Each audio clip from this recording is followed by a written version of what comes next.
Time નહીં. અહીં આ તર્ક છે હવે આખામાં વાળામાં કે પૂતગલમાં મિથ્યાતાજીનો વેદ તો જે પોતે જ વેદે છે ને એ શંકાકાર શીશ કે છે. પૂતગલમાં એ મિથ્યાતાજીના વેદ તો ભોગવો તો જે પોતે મિથ્યા દ્રષ્ટિ થઈને પૂતગલ કર્મ કરે છે વેદ તો તમે કરતા ન કહો પણ વેદે છે કોણ? જડ વેદે. હા હા હા. જીવ પોતે જ વિચાર થઈને પૂજન કર્મ કરે છે વેદ તો કહો છે. પૂતગલમાં મિથ્યાતાદિના વેદ તો જે તે અચેતન કર્યા ને એને વેદ તો ભોગતો જીવ પોતે જ મિથ્યા થઈને પૂજન કરે છે. તેનું સમાધાન આ તર્ક ખરેખર વિવેક છે. જળને આત્મા ભોગવતો નથી, જળને આત્મા કરતો નથી. એ તો અચેતન આવી ગયા ને જળને ભોગતો નથી. વિકરાટ તે અહીં જળ છે. 13 ગુણસ્થાન જળ કીધા પછી 13મો ગુણસ્થાન તારું નથી ગાતા આપણે મારા ધીરુભાઈ નહીં તાલુકચંદભાઈ લાઠીવાળા. હા હા હા. ચૈતન દ્રવ્ય જે છે, ચેતન દ્રવ્ય જે છે એ બધા એના ગુણો ચૈતન સ્વરૂપ છે અને તે પણ અખંડ અભેદ પૂર્ણ છે. એવું જે જીવ દ્રવ્ય એ 13 ગુણ સ્થાન કર્મને કરે થોડું બંધાય તો ભલે બાંધો એને વસ્તુને શું છે? હા હા હા હા. અહીંયા તો મગજમાં એમ આવ્યું હતું તેથી કહ્યું હતું કે એવો જીવ લીધો છે જે છે મિથ્યાત્મા, પણ આ પૂતગલને કરે જીવ ન કરે એ કેમ છે? આ શું કોસ્ટ ને મને સમજાતું નથી. શંકા નહીં પણ આશંકા કે હા ભાઈ હા હા હા હા હા. એ અચેતન મિથ્યાદાદી ભાવ છે એ પૂતગલને કરે તો કરો. ત્યારે શીશ કહે છે પણ પ્રભુ તમે કરતા એને ન કીધું પણ વેદે કોણ? જળ વેદે. ચેતન ને વેદે છે કોણ? પૂતગલ કર્મના ફળને વેદે છે કોણ? આત્મા વેદે છે. માટે કરતા એને કહેવામાં વેદે કે સાંભળ એ તારો અવિવેક છે. એ પૂતગલ કર્મને આત્મા વેદે નહીં. હા હા સમજાણું કાંઈ? આ તર ખરેખર અવિવેક છે. કારણ ભાવક ભાવનો અભાવ હોવાથી પૂતગલ કર્મ ભાવક એનો જે ભાવ 13 ગુણ સમાધિ કરે એનો અભાવ હોવાથી ભાવક ભાવનો અભાવ હોવાથી ભાવક જે કર્મ એનો જે ભાવ 13 ગુણસ્થાન ને પૂતગલનું પરિણામ એ બહુ જે ભાવ હા હા તેનો અભાવ હોવાથી આત્મામાં તેનો અભાવ છે. હા હા હા. કર્મના પાકથી થયેલો અચેતન ગુણસ્થાનનો ભેદ એ ખરેખર એ ભાવ છે. એ કર્મ ભાવક છે તેનો એ ભાવ છે. એ કર્મ ભોગવે તો ભોગવો, આત્માને શું છે?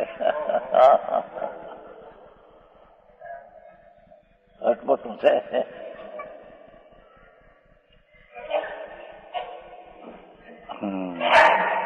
કેમ કે ભાવક ભાવનો અભાવ હોવાથી પ્રભુ ચૈતન દ્રવ્ય છે તેમાં જે આ પૂતગલ રાગ આદિનો ભાવ કર્મનો ભાવ છે વિપાક તેને આત્મા કેમ વેદે? કેમ કે ભાવકનો ભાવનો ભાવ છે. ભગવાન જ્ઞાયક ને એનો એ ભાવ છે એમ નથી. હા હા આવું ઝીણું છે. હું હા હા. ભગવાન અંદર આનંદનો નાથ અતિન્દ્રિય આનંદ ઠસ ભરેલું શાશ્વત વજ્ર. હા હા. શાશ્વત હિરલો છે પ્રભુ. એ અચેતનમાં કેમ આવે? હા હા. એ ચેતન જે છે એ તો પૂતગલના કાર્ય છે અને એનાથી નવું બંધાય થોડું ભલે બાંધો. ત્યારે શીશ કે પણ તમે કર્મ કરતા તો ભલે ઉડાવ્યું પણ વેદે છે કોણ? જડ વેદે આત્મા દુઃખ ને આંબળ કે રાગ ને વેદે ભાવક છે, પરનો છે, એને વેદ આત્મા ન વેદે. એ તો જ્ઞાન મૂર્તિ પૂર્ણાનંદ છે, એને વેદે. હા તો દ્રવ્ય ને નિરાવો સિદ્ધ કરવો છે. જીવણાજી આવું છે. ભાવનો અભાવ હોવાથી એ કર્મ છે, એ ભાવક છે, અને એનું ભાવી એનું છે, કર્મનું. એનો તો ભગવાન આત્મામાં અભાવ છે. ભાવક ભાવનો ભાવ, કર્મ ભાવક છે, એનું ભાવજી દુઃખનું આપવું, દુઃખાદી કે સુખ કલ્પના, એ બધું ભાવકનું ભાવ છે. એ એના ભાવનો જીવમાં તો ભાવ છે. હા હા હા.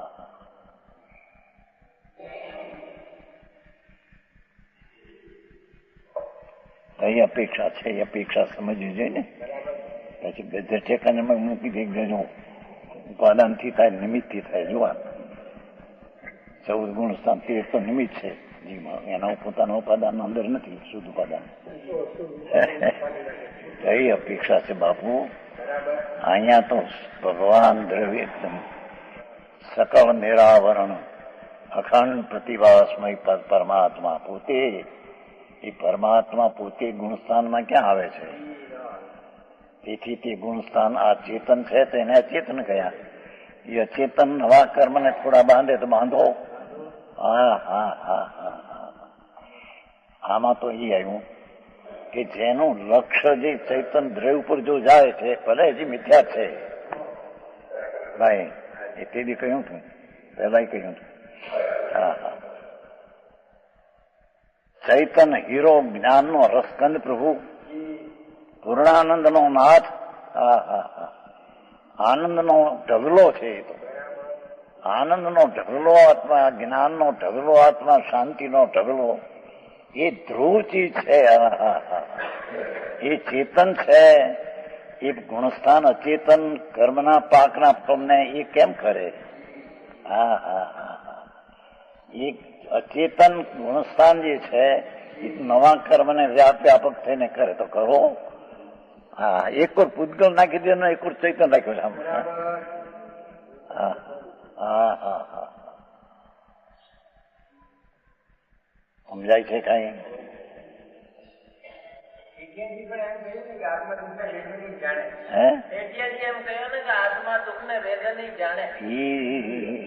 એની ખોટી વાત.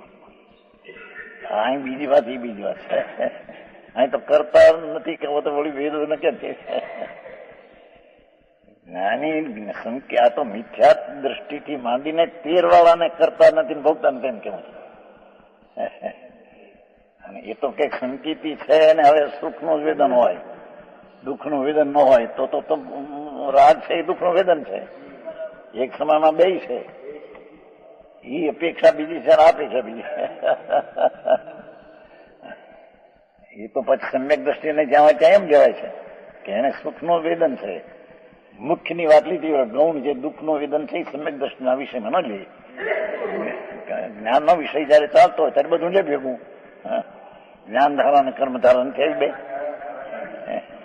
કર્મધારા એ દુઃખરૂપ છે, જ્ઞાનધારા એ સુખરૂપ છે. હા હા હા. અહીંયા છે તો અહીં તો હજી મિથ્યાતને પણ જીવમાં નથી. મિથ્યાતને નવું થોડું કરે, આત્માને જોયું એમ. હા હા. તે પણ થોડી વાર કરે હો. એને છૂટી જવાનું. જેને આત્મો દ્રવ્ય જે છે એ કર્મ કરતો નથી અને અચેતન કરે છે, ચેતનથી જુદું છે. અને એ અચેતન નવા કર્મને કરે તો કરો. અને વેદે છે એમ કે તું જો કે વેદન તો આ તો કઈ વેદી તારો વિવેક છે. વિકાર ને વેદમાં એ જીવનું સગું નથી. હા હા હા હા. તો વિકારી દ્રવ્ય થઈ ગયું. દ્રવ્ય તો શુદ્ધ ચૈતન મૂર્તિ છે. હા હા હા હા. આવા પ્રકાર હોય કઈ અપેક્ષાથી કહ્યું છે ને.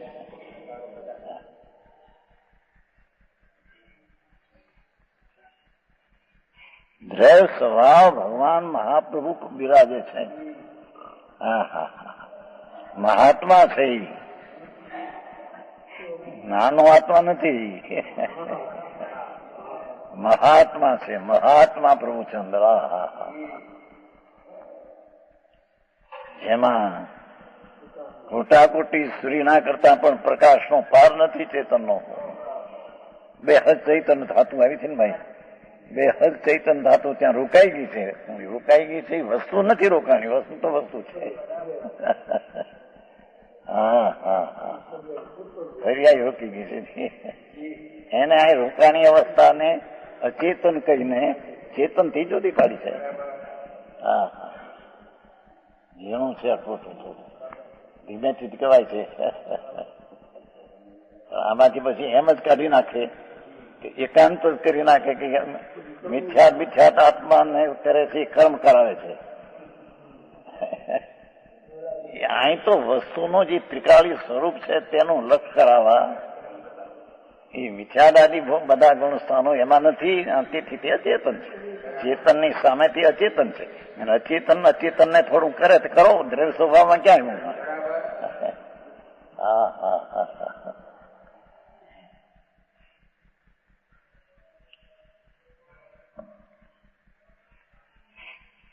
કારણ કે ભાવક ભાવનો અભાવ, બધા ભાવક ભાવનો અભાવ, બધા ભાવ.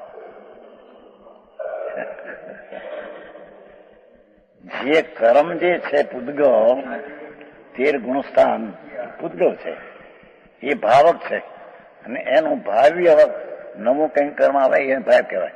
એવા ભાવકનો જે ભાવ, એવો જે ભાવ, ભાવકનો ભાવ એવો જે ભાવ, એનો સ્વરૂપમાં ભાવ છે.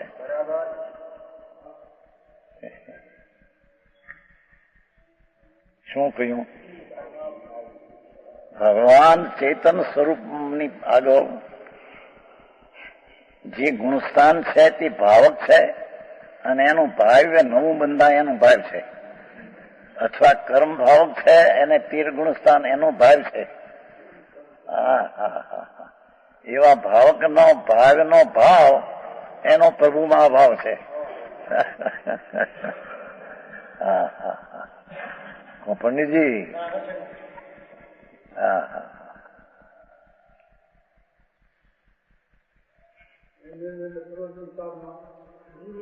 એ કઈ અપેક્ષા કેવી જાણવું છે.